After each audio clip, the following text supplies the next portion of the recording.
Hello again, and welcome to our 5th TNT webinar. Thank you so much for joining us live while we talk about the large group teaching guides for the new TNT updated program.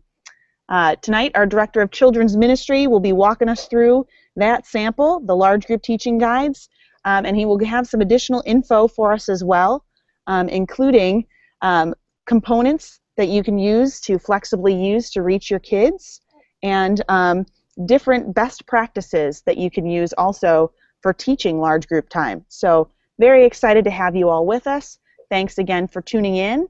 A few things before we get started. I just want to remind you, technically, if you want to ask a question during the webinar for Chris, please move your cursor, hit that little icon that says Q&A on the left-hand column, and type your question right there. If you're having trouble with that feature, or if you'd like to just tweet your question, you can do so as well. I'll provide that info to you right here. It's hashtag ttupdate@awana.org, and you can also email us ttupdate@awana.org if you want to email us your questions as well. All right, without any further ado, here's our Director of Children's Ministry, Krish Marchand, to share with us tonight. Thanks, Missy. Really appreciate it. Well, welcome everybody to, again, our 5th installment of the webinar series for the TNT update. I did get a request from one of the from one of you leaders out there, and that they said if I could just break maybe like halfway so that people could go grab snacks or something.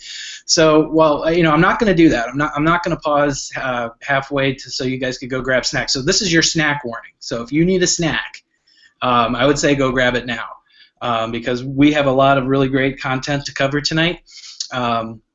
So without any further ado, just want to jump right in and talk about really two things that are kind of recap things. We've talked about these in other webinars before, but I just want to give them both their time because I think they're really important to help flesh out, you know, what's going on with the TNT update. The first one is that. Again, just want to reiterate just the fact that with this TNT update, just the flexibility and the components that we've created. What I mean by components, I mean by the flexibility in the handbook, small group guide. Again, tonight we're going to talk about the large group teaching guide, and that the flexibility is to use the components that are going to best help minister and serve your kids. We have designed this new update for all of these components to work in concert with one another. But for instance, you know, as we go into an update year and you're taking a look at your TNT ministry, there may be a reality of the fact that honestly you're just not ready for maybe a small group dynamic, or maybe you need to take more time to think through what does it look like to have small groups in your TNT ministry. And with that in mind, there is absolutely no reason why you couldn't use the new updated handbook and replace of the current Ultimate Adventure 1 handbook right now. So I just say that to say we've designed these components to work together in concert with one another. You as Awana Ministry directors, leaders, get together, think through what is going to help best serve the kids in your ministry and your leaders, to say that. And then just want to peel back a little bit of the curtain, talk a little bit about our development process and one component of it, because you know, we get a lot of feedback from you know, different requests that people put through, saying, for instance, you know, do you have anything deeper for, you know, people describe them as like they're high-flying kids, or kids that just, you know, have incredible minds. They want to memorize more verses. They want to go deeper into Bible study. What do you got? And I would just reiterate also the fact that, you know, in this TNT update, we have built in a considerable amount of extra credit work for, you know, what we refer to as your high-flying kids, to be able to engage them through the gold and silver sections. And we've talked about that at a previous webinar. But also just want to frame in just again part of the vision and the context for this is that the reality is the profile of kids that we serve spans the spectrum from one extreme is those high-flying kids, but on the other extreme is the reality that we have third graders that can't read, that they are just not at a level to begin to process and work through. That really the only way that they're getting through this book is if a leader walks through this book with them. So now, at the same time, go and develop a curriculum that is going to draw in those third graders who can't read, but also maintain the attention of those kids who are those high flying, overachieving type kids. And so really part of our job is to and our task is to chart a course that can help best serve both of those extremes and keep them plugged in without alienating one or the other. And I believe that we've done that with this TNT update. So just want to give that insight into how we develop curriculum, how we go about the process of landing on an architecture and really a scope and sequence that's going to help pull kids in from a variety of places across a learning spectrum. So just wanted to reiterate that as we move forward tonight. I'm so excited about, I'm going to switch gears here, but I'm so excited that we're going to talk about large group time.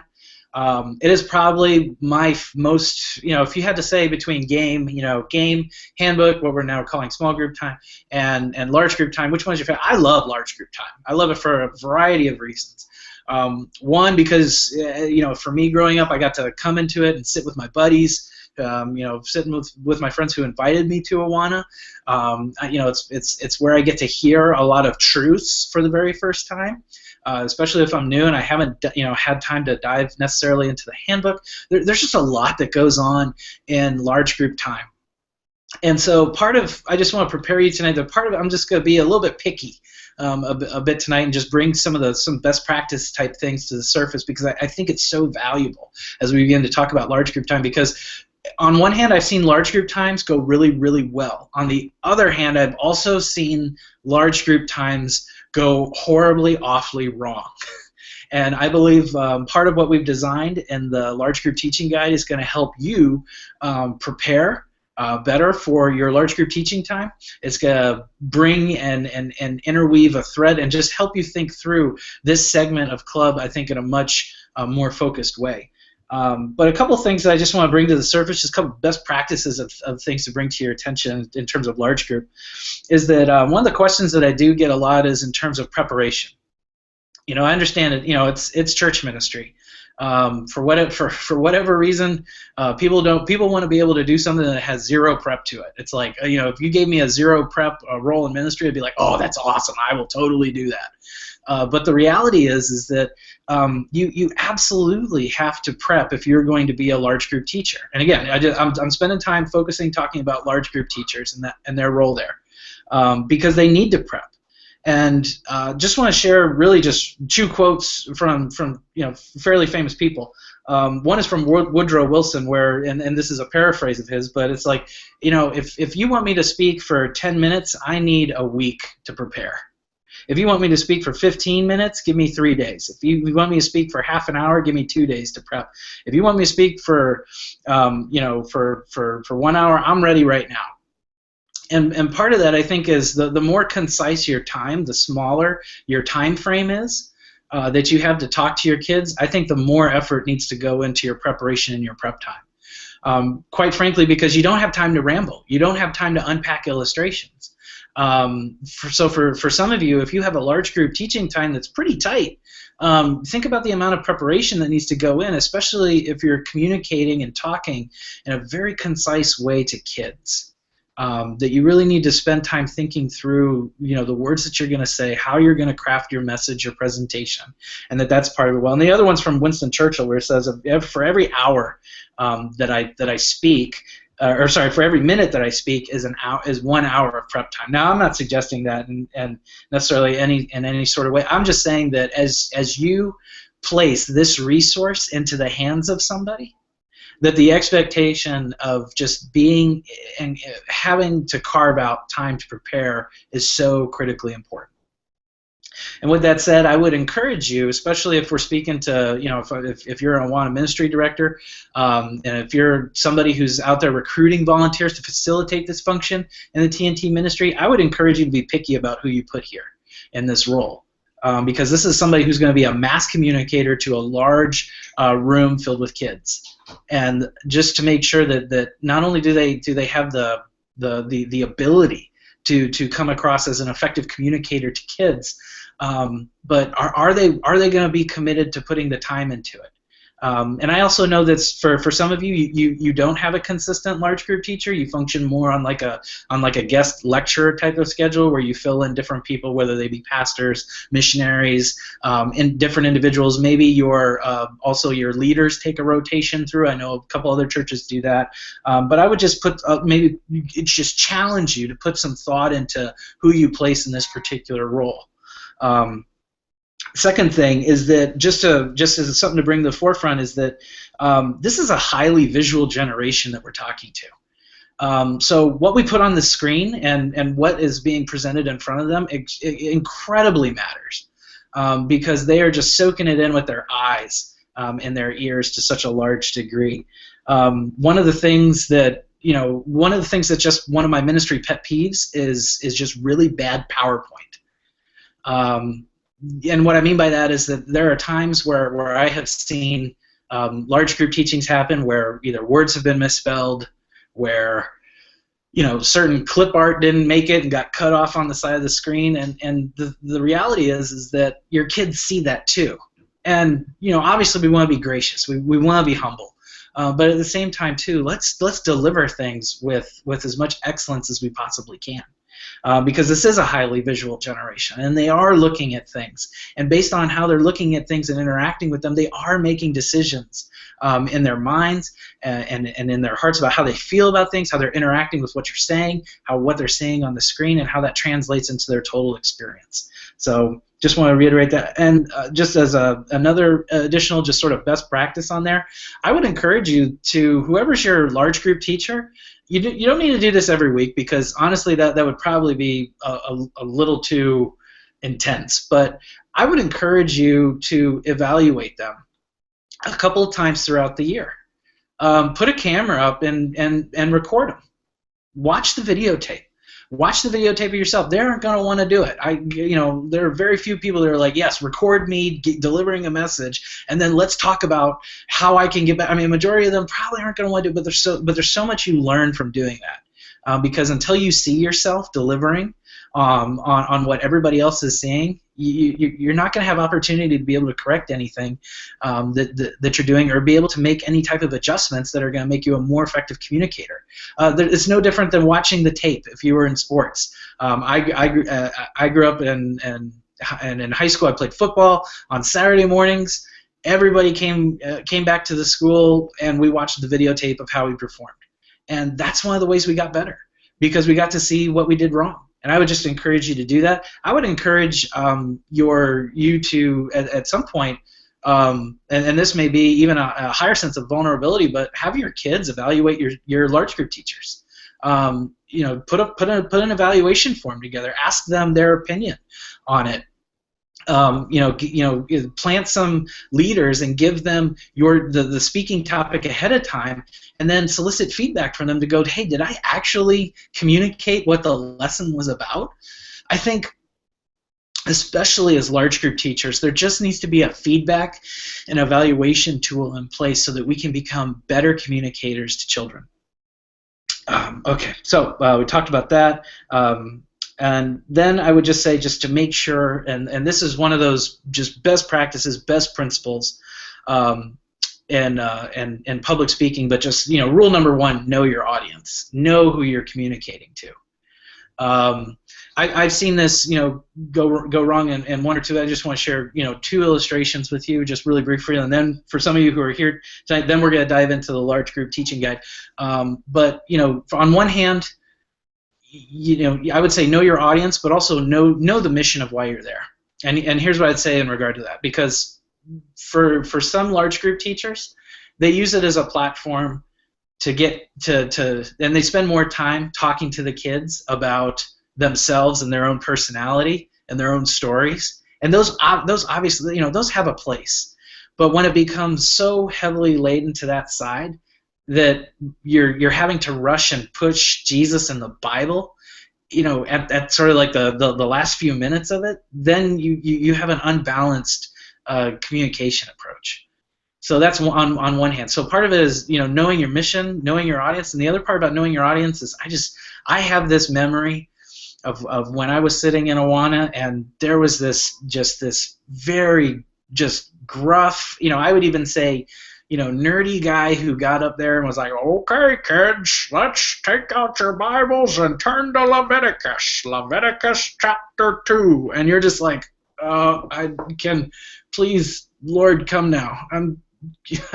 You're not connecting with me at all. And it was just a failure on this one part for this gentleman to know who he was speaking to. And I would just encourage you to put thought into that, to make sure that every single week as you're going to prepare to speak to your kids, that you just visualize them in your head. Go take those prayer request lists back home and think through it and pray over it. Make sure that you know your audience. I think if you think and start with message prep with your audience in mind, it's going to make you a highly effective large group communicator to kids. So those are just some best practices, just some things that I wanted to share just as we begin to talk about the large group teaching guide. But we're going to go ahead and I'm going to share my screen and shift gears, and we're actually going to dive into the resource itself and begin to walk through the individual components. So let me go ahead and share. Where's my mouse? There's my mouse. And bada bing, bada boom. And let me enter full screen. Okay. So, all right. So we have the large group teaching guide in front of you. We're going to go through this component by component. So if you see something and you have a question, you don't need to wait. Go ahead and send that question in. We can get it into the queue as we move forward tonight. So obviously this is the cover image of the large group teaching guide, and then we're going to start getting into the content of it. This is the large group teaching guide from the sample God is Creator. Looking at page number 5 right here, let's just go ahead and talk through some components up here, because one of the first things that you see on this page is going to be the blue colored text right there, which is that's the main idea. So every time, as you begin to open up this week in terms of your preparation to teach and lead large group time, if you wanted to have it like in a nugget, in a summarized version of what is this lesson about, that this is your thesis statement, this is the main idea, this is the big topic, the main point, the thing that you want to make sure that the kids know and understand as they leave that room. And then you'll see right underneath of it that we put in a lesson overview.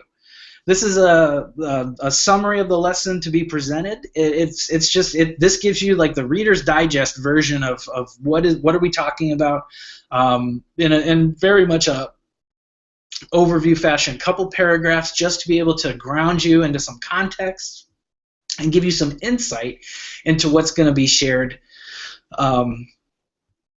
with the main idea and how it relates to the lesson. Then you'll notice up at the top of the page that we have the verse. Now we've included the memory verse and the definitions in several locations throughout the large group teaching guide, because at some point we wanted to make sure that, and I'll explain this when we get there, but if you had this laying open on a pulpit, you would be able to look at a certain spread on here, have your teaching notes, have the application, and also have the verse, the definitions, everything that you would need right in front of you, so that you're not flipping through papers, that you're not having to wrestle through things or actually find out what if things got out of order. You can look at it from one spread, but I'll show you that when we get to that.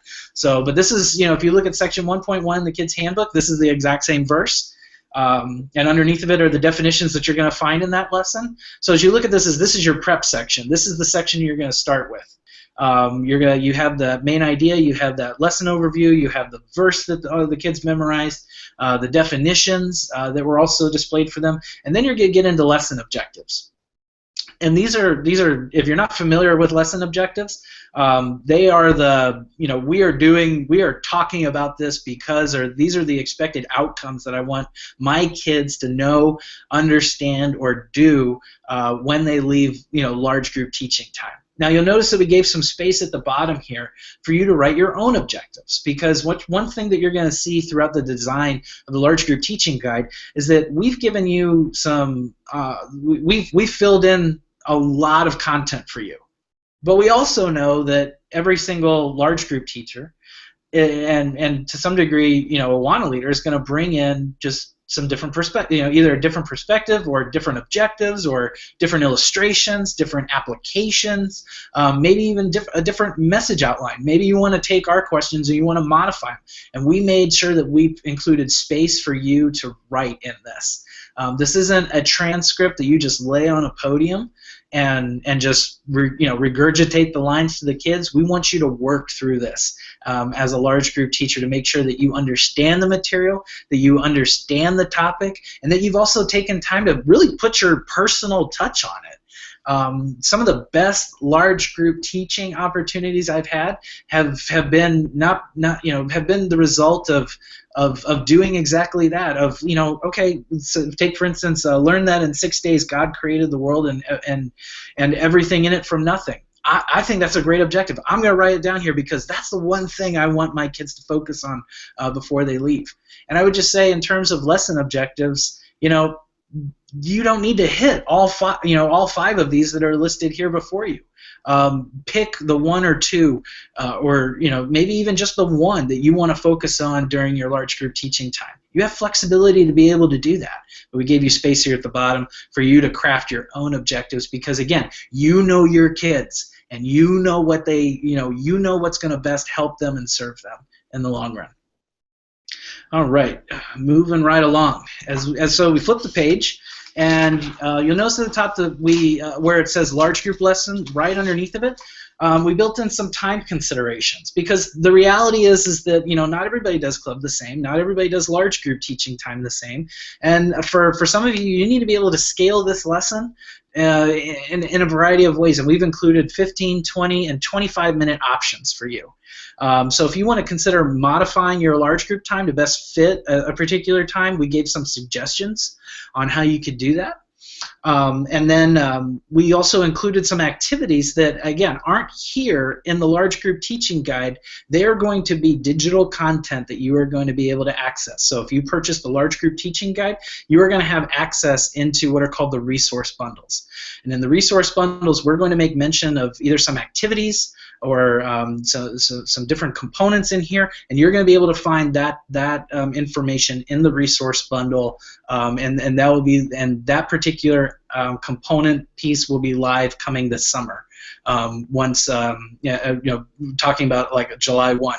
But if you look down in the bottom corner of this particular sidebar here, it says God has created activities with the instructions are available in the resource bundle, and it gives you a list of the different activities, an introductory activity option and main lesson activity options if you wanted to select those for your particular group.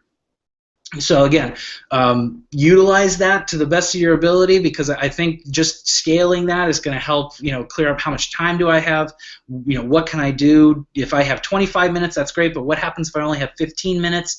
And then we gave some scaled options for you to consider as you craft your particular message. Now, if you move over to the next section, it's going to say your plan. And this is getting into the whole prep thing, because we've all been there. I have myself, where I remember one time particularly, I was getting ready to do a talk. I came into my room, and the college ministry, God love them, but they had come in and they had totally taken apart my audio-visual tech gear. Cords everywhere. Nothing was hooked up. I have a group of kids coming in like 10 minutes and scrambling to be able to put this thing back together. So I learned from that point on that, hey, I need to think through some of the logistical things. And for some of you, you have people in your ministry who do this for you. Awesome. Others of you to think through a couple of things, and we've split them up here and I just want to go through them with you. Is that, first of all, what are your space considerations? Do you need chairs? How do you need the chairs set up? Is the particular activity that you're going to do and the room, is that actually a good fit for what you're trying to do? I've seen activities that have gone horribly wrong, mainly because the environment for them was not prepared accordingly. So to think through, how do you want your chairs set up? Do you want chairs at all? Do you want them in a half moon shape? Do you want them facing each other? I mean, it's just thinking about how your environment and your space needs to be set up is just crucial. But then what size room? Now, I understand that for some of you, you get the same room every week. That's not really an option for you. But on the same time, in terms of size room, do I need to go outside? If I'm talking about creation and it's nice outside, in my planning, maybe we have large group outside. And so we can hear God's creation. So we can hear the crickets and the trees and the wind, or just hear different aspects of that. Do I need a whiteboard? Do I need am I going to draw? Am I going to make lists? Do something. So think through your space considerations. And we wanted to give space in the large group teaching guide for you to plan through that. Mainly so that it gives you an opportunity to think through different aspects. And then your lesson considerations. Are there any activities to include from the resource bundle or other sources? Are there any personal stories? As I thought through the prep section and went through over the lesson overview, maybe just some things just came to mind and you're like, oh no, that was good, or you know what, I want to share that story because I think that's really good, or maybe I heard something else and I just want to jot down some notes here about some personal stories and some short narratives that I can use to help build in and support the lesson. Again, audio-visual equipment, can't stress that enough. Make sure that it's plugged in, that it's working ahead of time. And even here, maybe for one of you, maybe it's just a leader that's part of your TNT ministry that's going to take care of that and make sure that it's not something that you worry about. But do you consider it? Is it there? Is it ready? Is it going to work? Download the PowerPoint from the resource bundle, or create a presentation. A lot of times we get so wrapped up into the planning that we don't think about what are we actually going to be putting on the screen, and that results in rushed PowerPoint presentations that can and do have the potential to look kind of sloppy. One of the things that we are providing with you, not just the resource bundle, but with the large group teaching guide will come PowerPoint slide decks for every single lesson. They will come with a title slide. They will come with a slide with a verse on it, slide, I believe, with the main idea, the teaching outline, the lesson application, and then one that you can customize yourself. And we wanted to do that so that way you had a visual presentation package that would go and sync with the rest of the visual type of elements that you're seeing in the different resources that we've created and put out there. So they're going to match lesson by lesson with the PowerPoint slides. Are there any printed handouts that I need from the resource bundle? In terms of number, are there any props am I going to use? Do I need any volunteers for the lesson? Am I going to be calling any kids out of the crowd or using any other volunteers? Pretty much this section just helps you think through a lot of the variables that come up and try to sabotage your time, because this is valuable time. It is important time, and we need to make sure that we have we have an environment that's distraction-free, where kids can get jacked in and plugged in to what you're saying from God's Word. All right, let's shift our focus over to the other side of the page, and you'll see introduction. I want to park here for just a little bit. Because this introduction piece right here, it's not just an introduction, because it's not just sorry, let me reboot. We talked about we wanted to make these components integrated with one another, and part of what we did here with the introduction is that this introduction matches the start here activity in the handbook. So as a large group teacher, a lot of times we're like, okay, how am I going to get this thing started? How am I going to begin to even talk about my kids? Getting the plane off the ground is hard. Getting the plane off the ground and landing the plane are two of the hardest things. Flying is generally easy. So what we did here is we gave you, the leader, the intro activity that you gave your kids, so that you can reference that right from the beginning as the intro straight into your large group teaching time. So, for instance, in the kids' handbook, it says to write or draw about a time that they made something. And then open the lesson by giving the kids a chance to share what they wrote or drew about. And then ask them the following questions. What reason did you have for making your creation? Who got to decide what you did with your creation? To use that as just an on-ramp. If everybody, if a majority of your kids are coming and they have completed the start here and they're sitting in your large group teaching environment, they already have an idea of of what they either drew or wrote about, and they can bring that unified perspective into your large group teaching time. So you don't need to spend so much effort hooking them into what you're saying. You can start from a common place to get everybody on board with tonight's topic. So it's a great tool and a great benefit for you to use as a large group teacher in that way. If you have kids that don't do this, then you know what, in your time, build that in and say, hey, we're going to get started, but you know what, everybody take out your handbooks, turn to the Start Here section, take 5 minutes, and I want you to draw or write about a time that you made something. Go. And then that gives them that way they're active, they're doing something. It's going to take less than 5 minutes, and then boom, go straight into your lesson from there.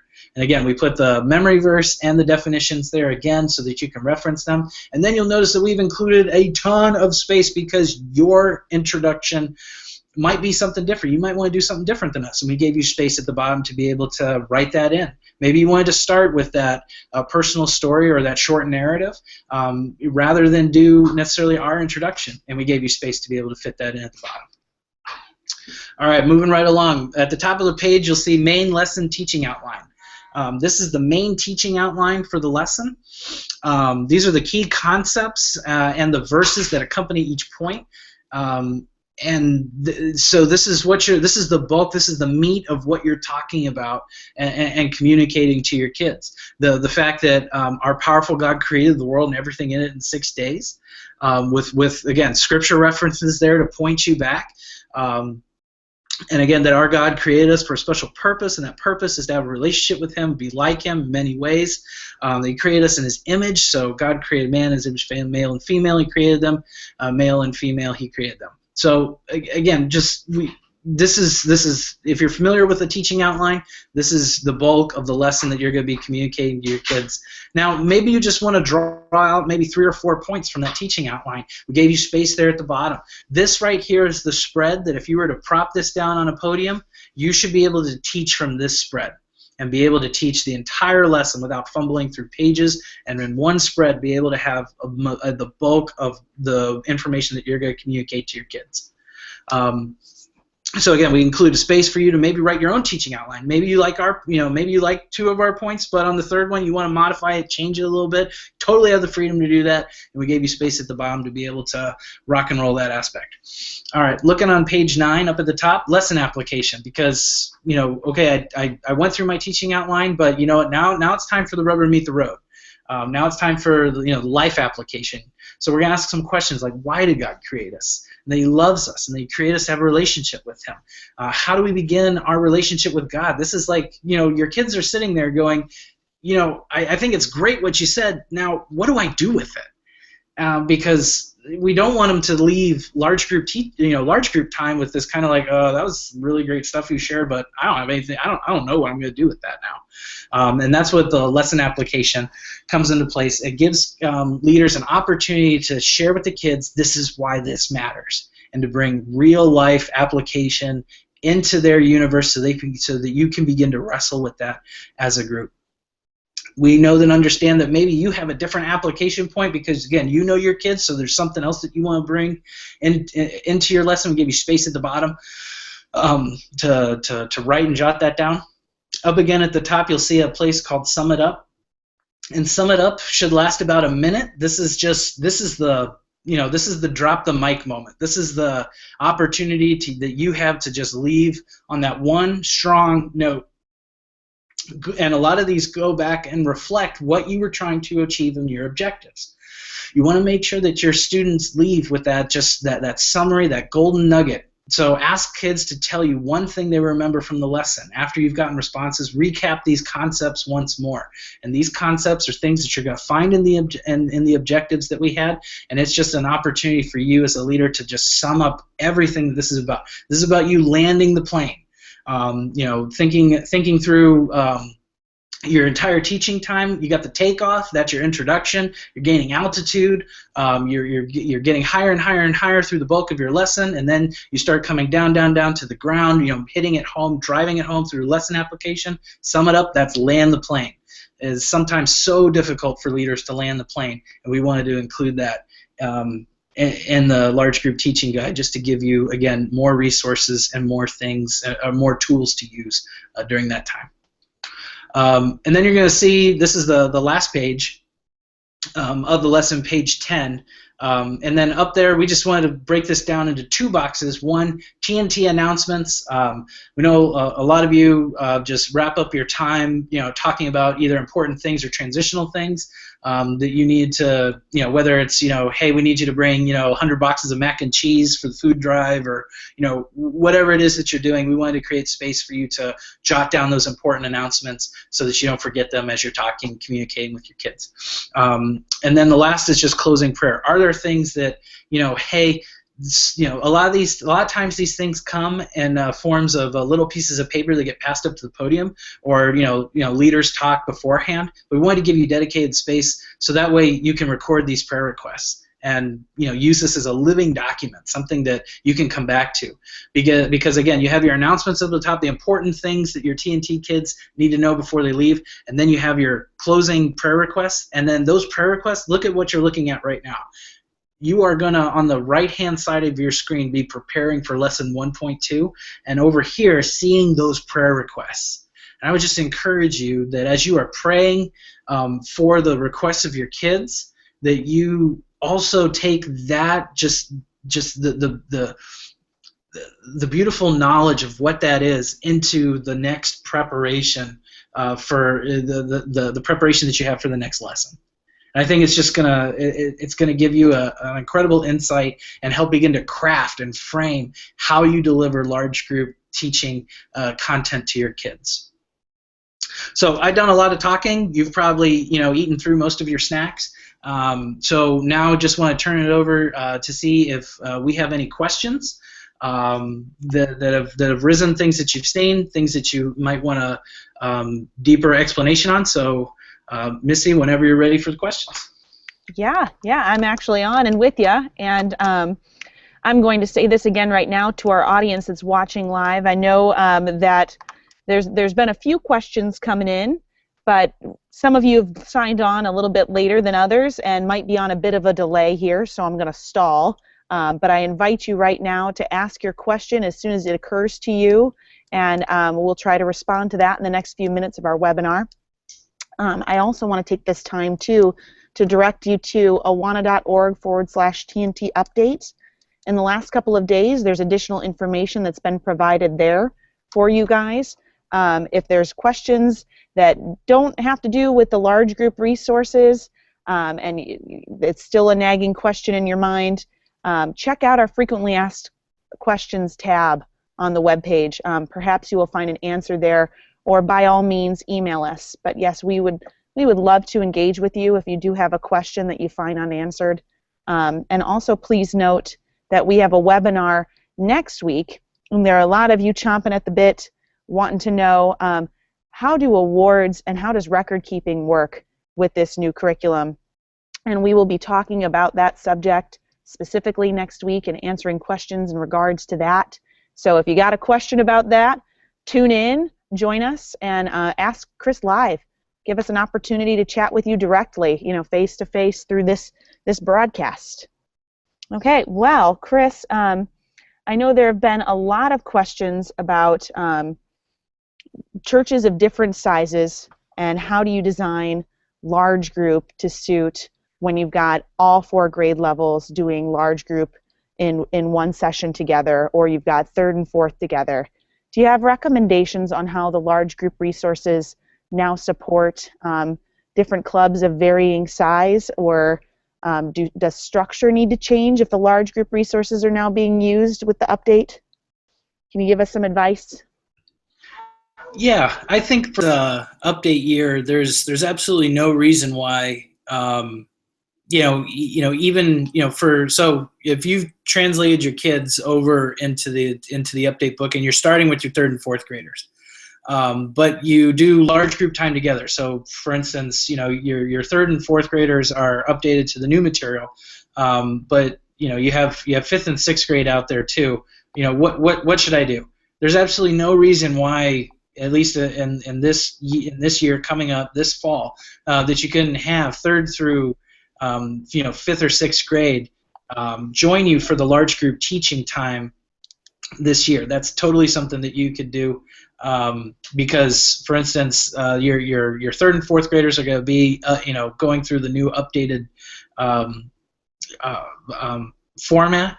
But your fifth and sixth graders, they're still continuing on with their books, and their books don't necessarily currently have a teaching time that's tied into. I know we have a large group teaching guide for the current books that we have. However, it's not necessarily as closely tied to those books. So the fact that they're doing large group teaching time out of the new updated material, it's not going to be a major impact for them.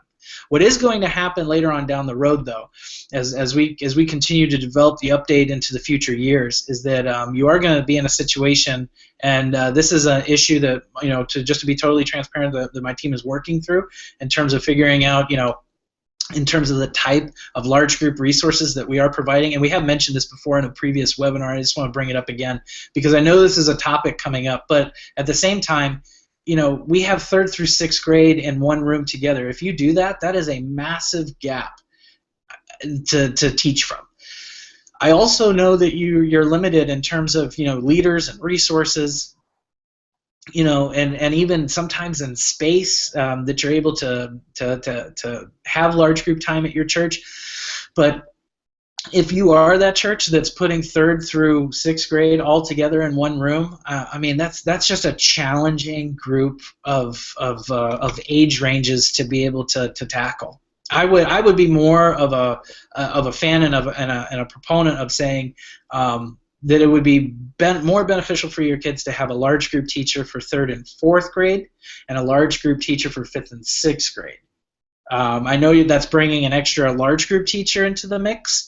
However, I would say even out of leader development and best practices for leader development, if you already have a large group teacher, well, what happens if they get sick? Who takes over for them? You should be duplicating your leaders anyway. Every single one of your leaders should have somebody in mind who's going to replace them later on down the road. So I think, again, if this is something that you're struggling with and thinking about how to do, there are ways to do it. There are ways to tackle this issue. But again, think through what's going to be best for your kids.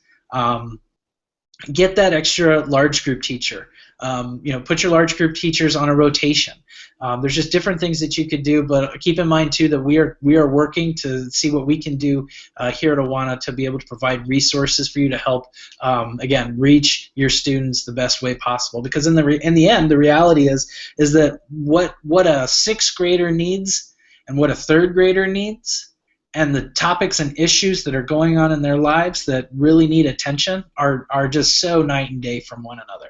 And we want to make sure that when we have a large group teacher up there, that they are speaking about information that is going to just be laser targeted to the kids and reaching them exactly where they are. Oh, that's awesome. And I think I'd like to add too that, like you were saying, Chris, before, there is no right or wrong way to design large group for your kids. And there's no prescribed Awana way to do it either. That this new curriculum is really meant to support whatever serves those ministries best and those clubs best. Yep. Ultimately. Yeah, it's totally about serving the needs of your kids. If you put third through sixth grade into a room together, there's no one who's gonna say, hey, what are you doing? No, we're all limited. We're all supposed to be stewards of the things that God has given us. And if for whatever reason you have just few amount of leaders and resources, you do what you can with what you've been given, and you be and you execute it with faithfulness, and that's all that you can do in that aspect. Ideally, though, if you could split it up and if you could do different things to be able to reach your kids where they are and not have such a big age range to cover, that's totally ideal. And I would just encourage you as a leader to chase down that result in the end. Mm-hmm. That's awesome.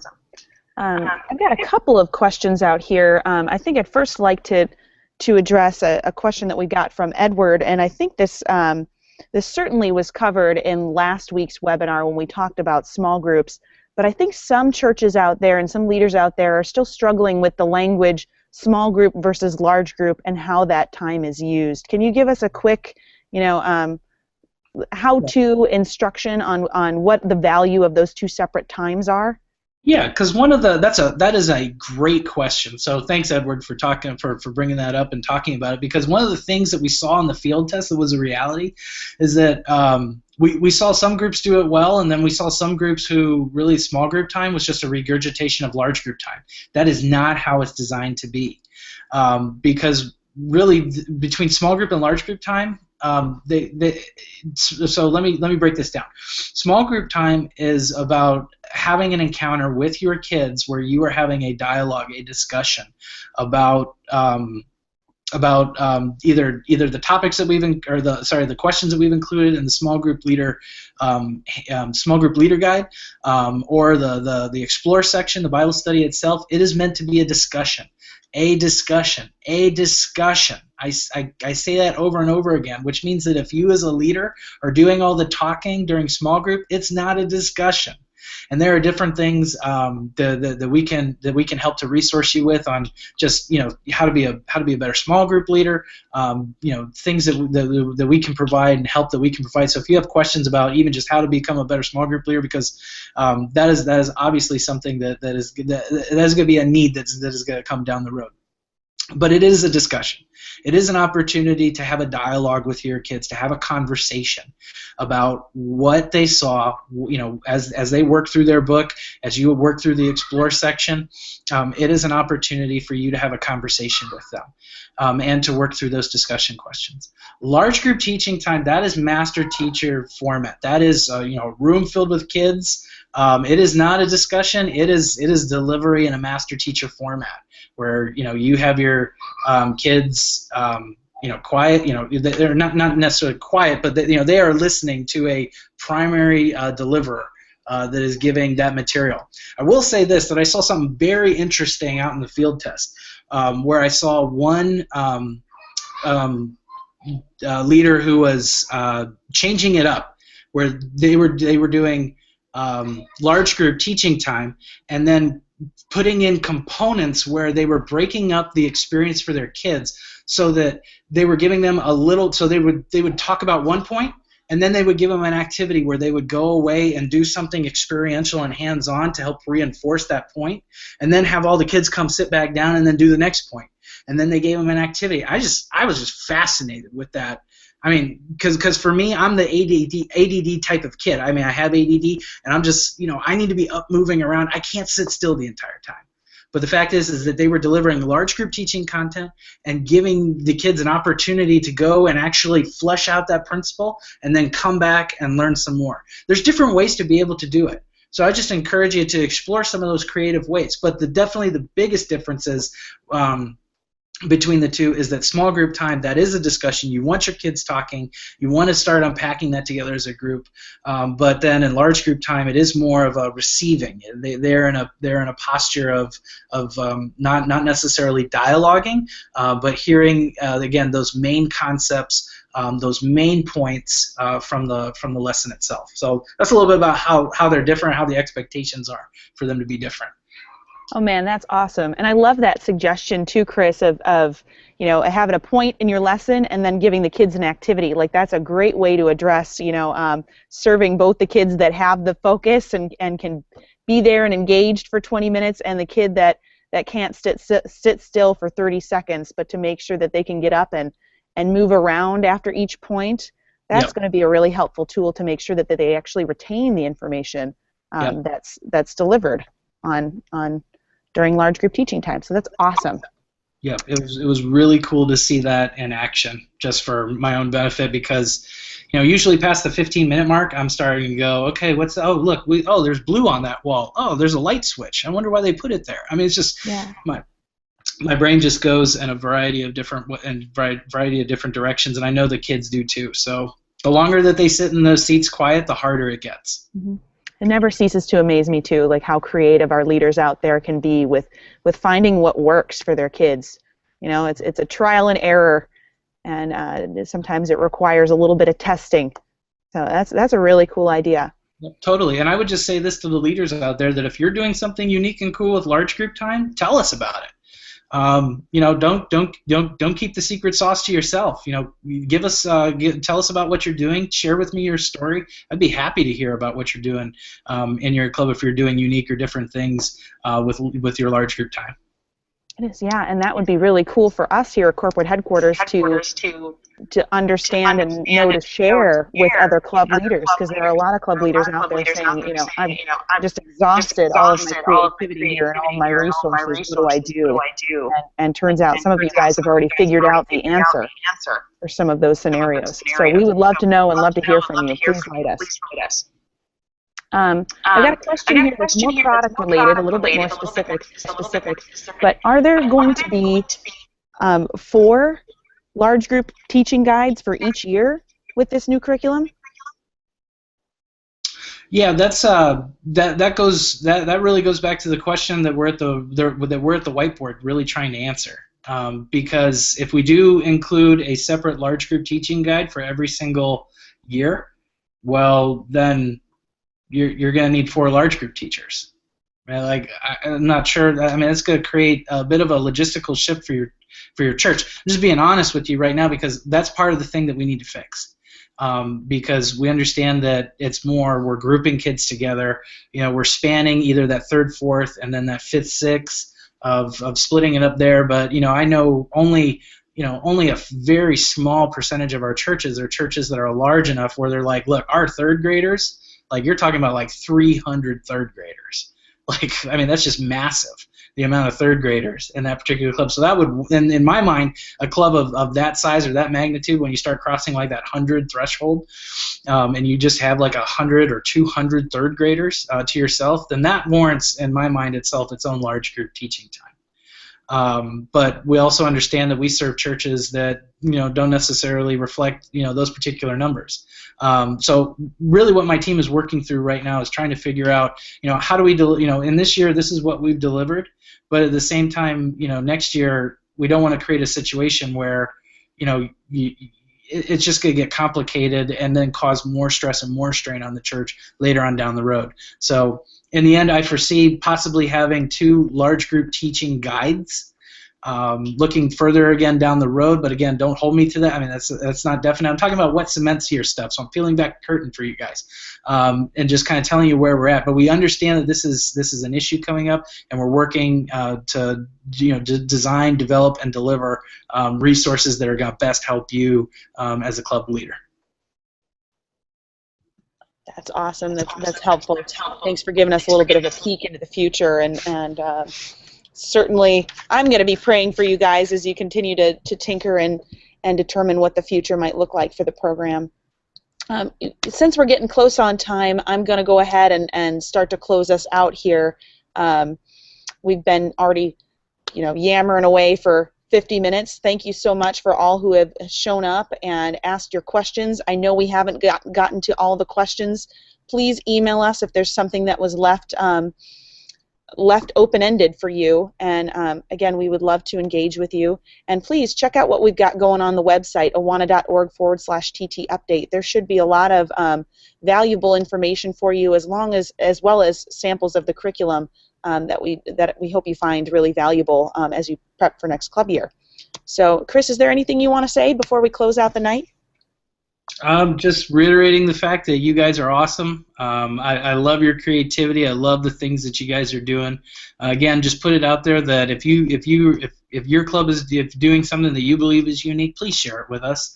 We would love to hear about what you're doing. And the unique and creative things that you and your teams are coming up with to help best serve and reach kids with the gospel. Large group teaching time is so important. It's a vital aspect to our club night, and our prayer is just going to be, as we deliver the new updated components, that you're going to start seeing those aha moments happen in the eyes of your kid. That it's no longer going to be just another good talk, but it's actually going to be a meaningful, connected, a delivery of content that's going to create in the minds of your kids those moments where you're going to see the light bulbs come on, and they're going to go, oh, there's nothing better as a large group teacher when you're looking out into a group of kids and they are totally jacked into what you're saying, and they just have that aha moment. where you see the light bulb come on. And that's our prayer for you guys. And I can't wait for you guys to use this resource and to have it in your hands. So thank you for what you do. Keep doing what you do. We're praying for you. And again, if you have any questions, don't hesitate to get in contact with us. All right, awesome. Thank you all again for joining us, and I guess we'll say good night.